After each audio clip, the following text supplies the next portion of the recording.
ഇറങ്ങായോ? ആ ഇറങ്ങുവാ.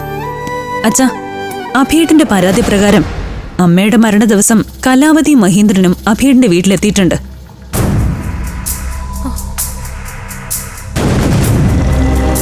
അതിന് തെളിവായിട്ട് I witness വരെയുണ്ട്. അല്ല, മോളിപ്പോ എന്ത് നടപടി എടുക്കാൻ പോകുന്നു? നടപടിയെടുക്കണമെങ്കിൽ കസ്റ്റഡിയിലെടുത്ത് ചോദ്യം ചെയ്യണം. തൽക്കാലം ഞാനൊരു പ്രാഥമിക ചോദ്യം ചെയ്യല ഉദ്ദേശിക്കുന്നത്. ആ, അവരെന്തെങ്കിലും അതിക്രമം കാണിച്ചാണെന്ന് ഉറപ്പുണ്ടോ നിനക്ക്? സംശയം ബലപ്പെട്ടു വരികയാണ്. ഇപ്പോഴേ അവരെ ചോദ്യം ചെയ്യാൻ പോയാ അവർക്ക് മുൻകൂട്ടി രക്ഷപ്പെടാനുള്ള പഴുതുകൾ ഉണ്ടാവില്ലേ? കൃത്യമായ എന്ത് തെളിവുണ്ട് നിന്റെ കയ്യില്? ഈ മഹേന്ദ്രനെ കുറിച്ച് എനിക്ക് നന്നായിട്ട് അറിയാം. അവനെ കസ്റ്റഡിയിലെടുത്ത് ചോദ്യം ചെയ്ത കിളി പറയുന്നത് പോലെ എല്ലാം പറയും. മോള് കലാവതിയോടാണ് ഏറ്റുമുട്ടാൻ പോകുന്നത്. അവളുടെ സ്വാധീനം നന്നായിട്ട് അറിയാവുന്നല്ലേ? വളരെ സൂക്ഷിക്കണം. കാക്കയിട്ട് കഴിഞ്ഞാ പിന്നെ കുറ്റവാളികളുടെ സ്വാധീനത്തെക്കുറിച്ച് ചിന്തിക്കാൻ പാടില്ലല്ലോ അച്ഛാ. സ്റ്റേഷനിൽ ഞങ്ങൾക്ക് കിട്ടിയ കംപ്ലൈന്റ് സത്യസന്ധമായി അന്വേഷിക്കുക മാത്രമേ ഞാൻ ചെയ്യുന്നുള്ളൂ. ഇതൊരു എടുത്തുചാട്ടമായിട്ടാ എനിക്ക് തോന്നുന്നത്. അഭിയേട്ടന്റെ അമ്മയുടെ മരണത്തിന് മുമ്പ് അവിടെ ഇവരെത്തിയതിന്റെ എന്ത് തെളിവുണ്ട് നിന്റെ കയ്യില്?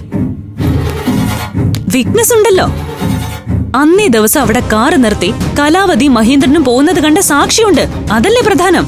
സാക്ഷി കൂറുമാറിയാലോ, കണ്ടില്ലെന്ന് മൊഴി മാറ്റി പറഞ്ഞാലോ, അതപ്പോഴല്ലേ. അവന്റെ കാര്യം ഞാൻ നോക്കിക്കോളാം.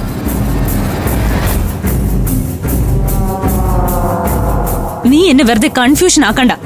എന്താ ചെയ്യേണ്ടതെന്ന് എനിക്കറിയാം.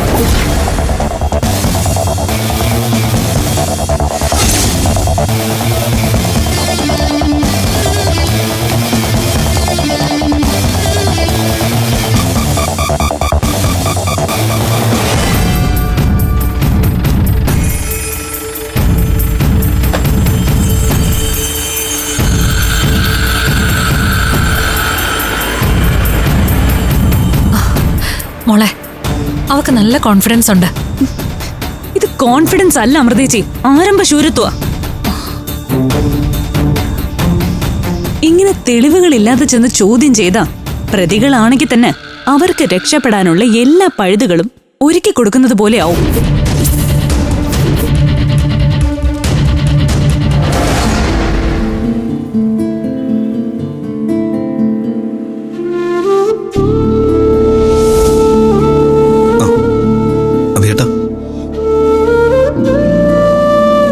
അഭിയേട്ടൻ വിളിച്ച് പെട്ടെന്ന് കാണണം, ഞാൻ വരണം എന്നൊക്കെ പറഞ്ഞപ്പോ ഞാൻ എന്തൊക്കെയോ ഓർത്തു. അരിശടങ്ങിയില്ലെങ്കിൽ ശകാരിക്കാം, വേണമെങ്കിൽ ഇനിയും തല്ലാം. എടാ, ഞാൻ അങ്ങനെ നിന്നോട് റിയാക്ട് ചെയ്യാൻ പാടില്ലായിരുന്നു. പറ്റിപ്പോയി. എനിക്ക് അന്ന് വല്ലാത്തൊരവസ്ഥയിലായിരുന്നു. അമ്മ പോയെന്ന് കേട്ടപ്പോഴേ,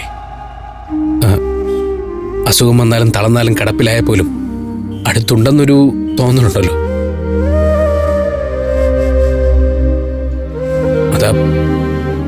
അതാ ഇല്ലാതായിപ്പോയത്. കാണാനും പറയാനും ഒക്കെ എന്തൊക്കെയോ ബാക്കിയുണ്ടായിരുന്നു എന്നൊരു തോന്നല്. ഞങ്ങളെ കാണണമെന്ന് ആഗ്രഹിച്ചിട്ടുണ്ടാവോ? നാളെ മുതൽ അമ്മയില്ല. ഇങ്ങനെയുള്ള തോന്നലൊക്കെ വന്നിട്ട് കണ്ണിലാകെ ഇരുട്ടായിപ്പോയി. ചെയ്യാൻ പാടില്ലായിരുന്നു.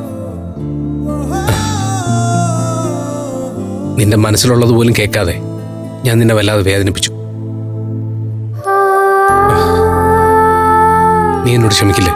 എന്താ അഭിയേട്ടാ, എന്നോട് ക്ഷമയൊന്നും ചോദിക്കില്ലേ? അന്ന് മുതൽ ഇന്ന് വരെ ഞാൻ ചെയ്തതോർത്ത് നേറി കഴിയുമായിരുന്നു ഞാൻ. ഈ ലോകത്ത് ആരെക്കാളും നന്നായി അഭിയേട്ടനെ എനിക്ക് മനസ്സിലാവും. കാരണം ഓർത്ത് കരയാൻ പോലും എനിക്ക് അച്ഛനും അമ്മയും ഇല്ലല്ലോ. എൻ്റെ ജീവിതത്തിൽ എനിക്കെന്ന് പറയാൻ ഒരാളുണ്ടെന്ന് തോന്നിയത് അനക്കെ കണ്ടപ്പോഴാണ്.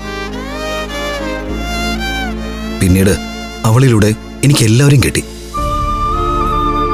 ചേച്ചി, അച്ഛൻ, അമ്മ, അനിയത്തിമാര്, പിന്നെ എല്ലാത്തിനൊപ്പം നിൽക്കാൻ എൻ്റെ ഈ സഹോദരനെ. ശാസിക്കാൻ തോന്നിയ ശാസിക്കണം, തല്ലേണ്ടി വന്ന തല്ലണം.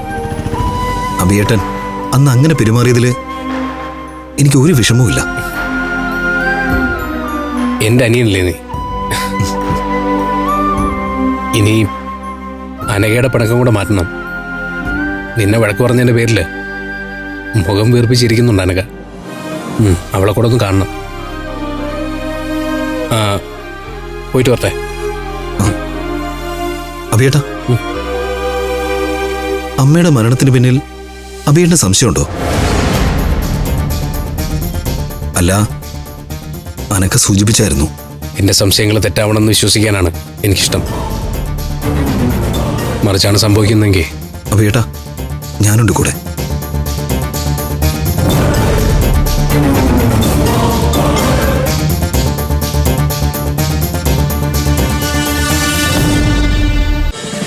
ഫ്ലവേഴ്സ് ഒരുക്കുന്ന കാഴ്ച വസന്തം യൂട്യൂബിൽ പ്രേക്ഷകർക്ക് ലൈവായി കാണാം. ഫ്ലവേഴ്സ് കോമഡിയിൽ ജോയിൻ ചെയ്യൂ, ആസ്വദിക്കൂ.